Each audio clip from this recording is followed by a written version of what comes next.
Hello, today we will be reviewing a simple extraction procedure. We will begin by seating our patient. After we have seated our patient, we will begin by reviewing their medical history, just going over their health questionnaire, helping them fill it out or updating it, just to see if they have any new medications, if they stopped taking any medications, or if they have any new known surgeries. After that, we will begin to explain the procedure and what will we be doing to them. Once the patient is comfortable and has a good idea of what we be doing to them, we will go ahead and have them sign the consent form. Once the consent form is signed, we will begin to take the patient's vitals. After the patient's vitals are taken, we will give the patient or their caregiver or their caregiver the post-operative instructions. On our tray, we need to make sure that we have our basic setup ready, including mouth mirror, cotton rolls, cotton pliers, explorer, surgical HVE, and saliva ejector aspirating tips.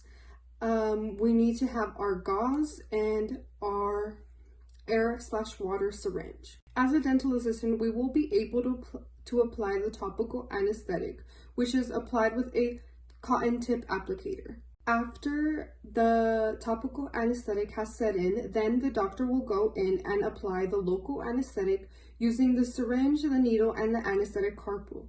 Then he will go ahead and check if it is numb with an explorer. The doctor will first use a periostal elevator to loosen the gingival. Periostal elevator helps detach the ligaments. It goes under the gum line and it creates space for the forceps to have access to. The doctor will then use an elevator. Usually they will go for a straight elevator. This is used to luxate, or otherwise known as to loosen the tooth.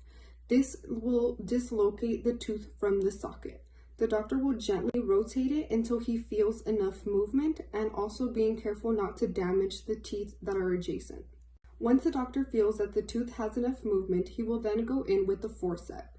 He adds a little bit of pressure because it was already luxated from the elevator, so the tooth will easily come out from the socket most of the time. Depending on the tooth that you are extracting would be the type of forceps that you would use. Typically, the doctors will use either the 150 or the 151 forceps. The 150 is used for the maxillary teeth and the 151 is used for the mandibular.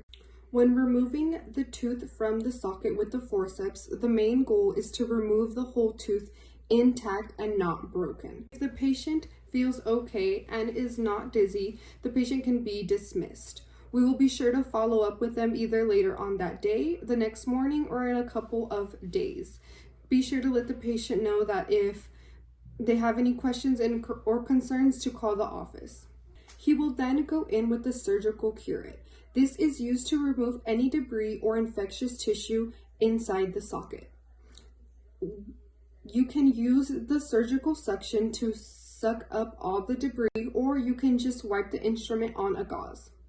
Once the doctor has made sure that there is no root tip in the socket and there is no more debris or infectious tissue inside the socket, you will then be able to go ahead and fold a 2x2 gauze and place it on the extraction site, and then you will instruct your patient to apply moderate pressure for at least 30 minutes.